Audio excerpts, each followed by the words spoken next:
It feels so fucking good to be back, man. It's been too long. Jumping right into the UFC 324 predictions, the entire card, starting from the early prelims, ending with the main event. We opening up the card with a welterweight stinker between Adam Fugit and Ty Miller. Adam Fugit should not be still signed to the UFC. He is being gifted to Ty Miller to have a highlight reel in his debut. I'm picking Ty Miller by finish, probably knockout in round two. Next up on the card, we get the real fights. We have Josh Hockett versus Denzel Freeman. Both of these guys are way too small to be a heavyweight. They both need to go down a weight class or two. But I'm picking Josh Hockett. He's just a little faster. That little bit faster. And that's all that matters. Next up, we have Michael Johnson versus Alexander Hernandez. I've been going back and forth on this fight so long, and then I remembered Michael Johnson almost flatline KO'd Daniel Zellhuber. Alexander Hernandez is on a nice little streak. 40-year-old Diego Ferreira and Chase Hooper, who's a walking victim when he can't get the fight to the ground, is not making me think, oh yeah.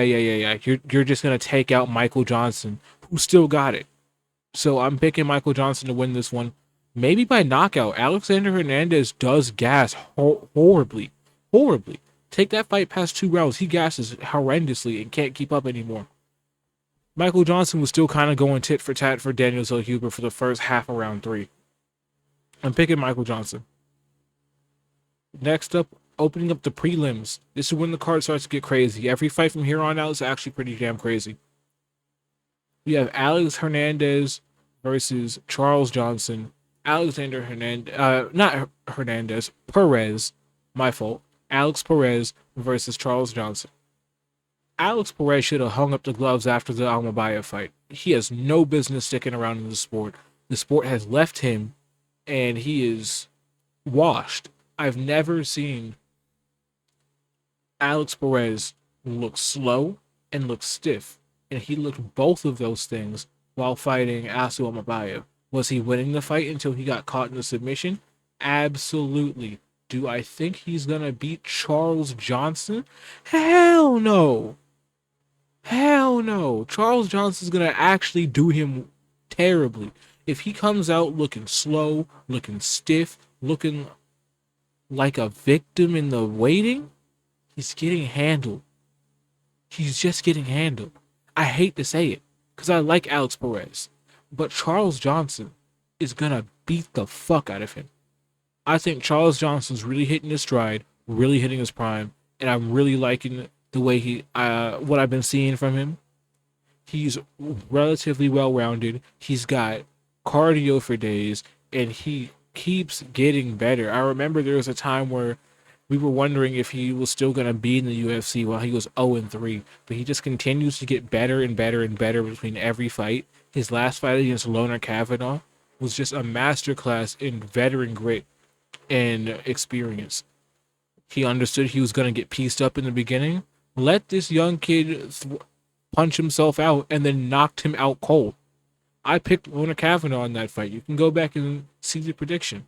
And then I look down because I dropped my phone. I pick my phone back up. I see Loner Kavanaugh's body flying through the air unconscious. I'm not picking against Charles Johnson in this fight with a much less dangerous opponent. Next up, we have Modestas Bukauskas versus Nikita Krylov. Krylov isn't bad, but he's washed. He has a style where you cannot take time off because he needs to be in your face throwing combinations with his hands by his waist. Modestas Bukauskas is going to take his head off. And I don't even think Bukauskas is that good. But he's going to take his head off with a left hook on the inside while Nikita Krylov is trying to do something in the pocket. We have Atiba Gautier versus Andre Puliev. Dog. Can we get Atiba Gautier's like some somewhat decent competition? Like, Belgari's right there, but Koev's right there. He's gonna handle Pulyev, and like, Pulyev is not good in the slightest. I'm not even gonna try and pretend that he's this amazing guy. He's barely above bottom feeder level. So I'm gonna go with Etienne Gautier by whatever the fuck he wants, probably in round two. And headlining the prelims, our featured prelim bout, we have Umar Nurmagomedov versus Davison Figueiredo. You know, the industry plant versus the God of War. And before I even break this down, why the fuck is Umar in minus 1600 favorite? You know how crazy minus 1600 is? Davison Figueiredo's like plus 650 to win. I'm picking Davison Figueiredo by round 2 knockout. I 110% believe Figueiredo has the jiu-jitsu to keep up with Umar in the grappling. If Mario Batista's finding a toehold, I'm not saying Figueiredo's finishing it. I'm actually saying Figueiredo's using that toehold to sweep and get back to his feet and start throwing. I think on the feet, Figueiredo's faster. If Figueiredo hits Umar with what he just got hit by Mario Batista, if that's Figueiredo, Umar's not hitting the deck and getting back up and shaking off the cobwebs and shooting another takedown. He's out cold. Like, it's Figueiredo. We're talking about Davison Figueiredo. He's going to be I think he's going to be faster than Umar. I think Umar's going to do well at keeping him at bay with kicks. But I think Davison's going to lunge in and catch him with an overhand left at some point in round 2 and genuinely flatten him out cold. The God of War has one last dance left in.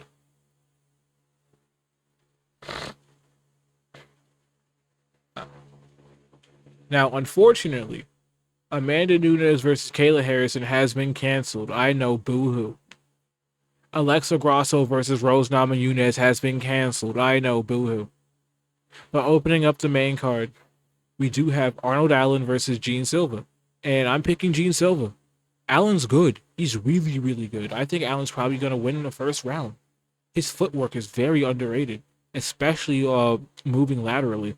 And I think it's going to give Silva problems for a few minutes. And then Silva's going to find that range and the speed and the power. And just, he's built like a tank. I don't think Arnold Allen has it in the bag. Arnold Allen's, if he can't get him out of there in round 1, in like round 2 or round 3, after he's broken both of his hands, because it happens every fight, Arnold Allen breaks both of his hands, and he gasses if he's not fighting a tit-for-tat, pitter-patter from range kind of fight like he did with Max Holloway. If it's a regular Allen fight like he had against Sadiq Yusuf, after that halfway point in round 2, he looks like a different person. Silva's not going to have that problem. We've seen Silva go to war for 3 rounds straight and still have crazy KO power in round 3. I'm picking Silva to knock Arnold Allen out. And I hate to see it, because I think there was a point in time where I thought Arnold Allen was next up. But he was next up for like 8 fucking years. His time has passed. Like, he is aging out. And he's not even old. He's only 32, but he's been in the UFC for so long, and he fights so infrequently that it feels like he's been here for way longer than what he really has. Like, he's been in the UFC for 11 years, but I mean like in the top of the rankings. It feels like he's been in the top of the rankings for like 5 years. Not really. He hasn't had all those wars. He hasn't had all of that. He's been recovering and nursing injuries and having 2 broken hands every fight. So I'm picking Gene Silva. Next up, we have Natalia Silva versus Rose Namajunas. My queen, Natalia Silva, is here. Glazed to the max. Natalia Silva is about to put a Taekwondo masterclass up on Rose Namajunas' head. Right when I was thinking, damn, Rose is actually kind of underrated. I remember she was getting kind of tagged by Miranda Maverick. And Miranda Maverick cannot strike. Natalia Silva is going to be in and out hitting yeah, yeah, yeah, yeah, yeah, yeah, yeah, yeah. And just putting those like little WMMA combinations up, talking about some but it's gonna be effective. You know, Natalia Silva, from her debut, I've said that this woman is going to be a champion in this weight class. She's so fast. She can actually fight off the back foot. She has kicks from everywhere. Good defensive wrestling. The only flaw I've seen in her game was when she fought Alexa Grasso last year, towards the end of the fight. She started to slow down a little bit. But if that was Rose Namajunas fighting that Alexa Grasso, she's not looking. Rose Namajunas isn't looking as good. She's not going to pull the trigger as much. She's gun shy. She's afraid of actually fighting. Natalia Silva hasn't been around for that long, so she hasn't had the humiliation of getting dunked on your head and knocked out cold. She's going to do what Rose did to Joanna, except better. Natalia Silva, the angles, the striking, like she's a 125-pound women's fighter who looks like she actually knows how to fight. It's beautiful to watch. I think she's a true top contender in this weight class, and Saturday night she will establish herself as the number one contender. Next up, we have Waldo Cortez Acosta versus Derek Lewis. I'm picking Waldo by decision. Waldo's gonna be dancing at range, trying to salsa off the blackness, talking about me no black, nunca negro, papi, I'm Dominican. As he jabs and twos Derek Lewis's head off, it's gonna be a very boring fight. I like Waldo Cortez Acosta, but I think you guys must have forgotten Waldo Cortez Acosta is not a super fun fighter. He just happened to have two pretty damn cool finishes back to back. And he fights very frequently, but like he's not a super fun fighter at all. That's why I don't understand what people are super hyped out about. Derek Lewis fights aren't fun unless he steamrolls you in the first round or gets a random knockout later. Truly, I don't understand why people are super excited for this one. This one might be a piss break. I'm gonna be honest. It's not gonna be a super fun fight unless someone gets finished. And if someone gets finished later on, it's gonna be a boring fight until someone gets finished. But I am excited for the suspense I'll feel during the fight. It's just gonna be a boring fight to watch afterwards. Co-main event. Not O'Malley versus Yadong. O'Malley ain't beating Yadong. He beating his dong, but he ain't beating Yadong. Song Yadong about to beat O'Malley. Why do I believe this? O'Malley's a better striker. Miles better striker. Every other metric of the fight game, Song Yadong is way better than O'Malley. Way better grappler. Way harder puncher. Way more physically imposing. Way better at imposing his physicality. Way tougher. His body's tougher. His mind's tougher. His mind's sharper.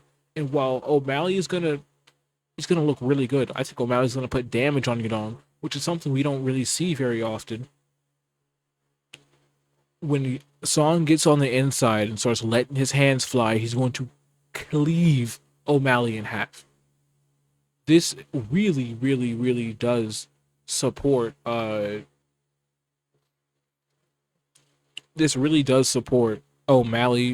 because it's a 3-rounder. So when he starts taking damage, when this gets to round 3, it's not gonna be that crazy, but I'm telling you, I don't believe in O'Malley's chin. I believe in his defensive awareness and his defensive footwork. I don't believe in his chin. I think if Yadong lands anything on that chin, O'Malley's going out cold. I think if Yadong lands too hard to the body, Yadong is going to crumble Sean O'Malley badly. I 100% believe that Song Yudong is going to beat Sean O'Malley. It's not going to be fun to watch if you're a Sean O'Malley fan. But I'm not the biggest O'Malley fan. I like to watch him fight, but I don't like watching him outside of that. And now to the main event, you have Justin Gaethje versus Paddy Pimblett. Did y'all forget who the fuck Justin Gaethje is? Like, did y'all forget who Justin Gaethje is? This is the craziest thing I've seen recently. People just completely forgot who this guy is, and now they think he's some washed bum. Paddy Pimblett beat Michael Chandler damn near half a year ago, more than half a year ago, to get a shot at Justin Gaethje in the title. Before that, it was Bobby Green. Before that, it was Tony Ferguson on like a 7-fight losing streak. Before that, it was Jared Gordon. Before that, we're talking Jordan Levitt, Kazula Vargas. Who the fuck is Kazula Vargas?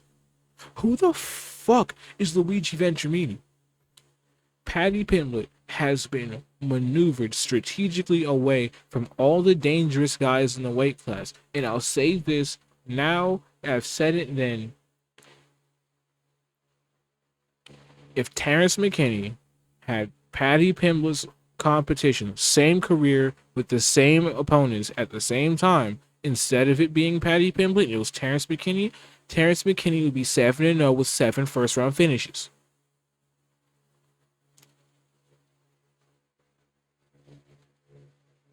He's handling everybody. And look, Paddy Pimblett is all right. I don't think he's bad. I think he's actually ranked level. But I think he's missing that test. He's never truly been tested outside of his Jared Gordon fight, and Jared Gordon is legitimately his best win. We're talking about a title challenger whose best win is Jared Gordon in the year of our Lord 2026. The year of LeBron 2026.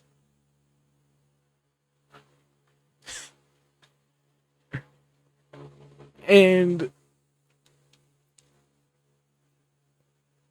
that's who we're saying, yeah, he's gonna handle Justin Gaethje. He's gonna submit Justin Gaethje easily. Who the fuck gets Justin Gaethje to the ground? Nobody. Nobody really gets him down. And it's like, oh man, Fiziev took him down. Fiziev's never shot a takedown in his career. It shocked everybody, Fiziev included. And what did Gaethje do? He scrambled right back up to his feet and proceeded to put hands on Fiziev. Is Paddy Pimblett taking that kind of beating off Justin Gaethje? No. Is Paddy Pimblett Max Holloway, where he can keep his head off the center line and not get hit with too many big strikes, while also being able to straight up take every leg kick Justin Gaethje throws until round 5, at the end of round 5, where he starts to feel it? No. The answer is no. No one at lightweight's taking Justin Gaethje's leg kicks outside of Max Holloway because he's a genetic freak of nature. Quite literally, he's genetically superior to Paddy Pimblett when it comes to his legs to be able to take that kind of damage. It's unfortunate Max Holloway is genetically superior.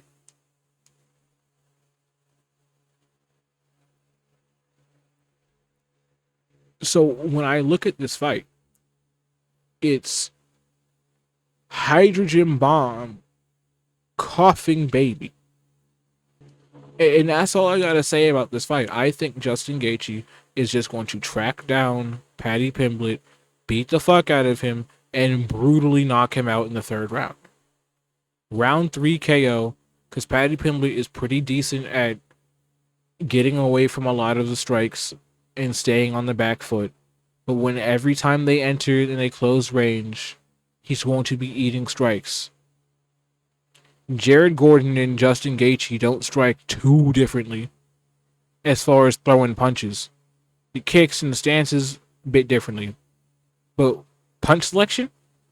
They're not too different, not too far off. And if Gordon is landing that shit, Pimblett's defensively hasn't gotten that much better. The writing's on the wall. And Pimblett's on the canvas. But that's everything I got for today. Don't forget to like and subscribe. Feeling good to be back and also branching out into other things this 2026. Catch y'all later.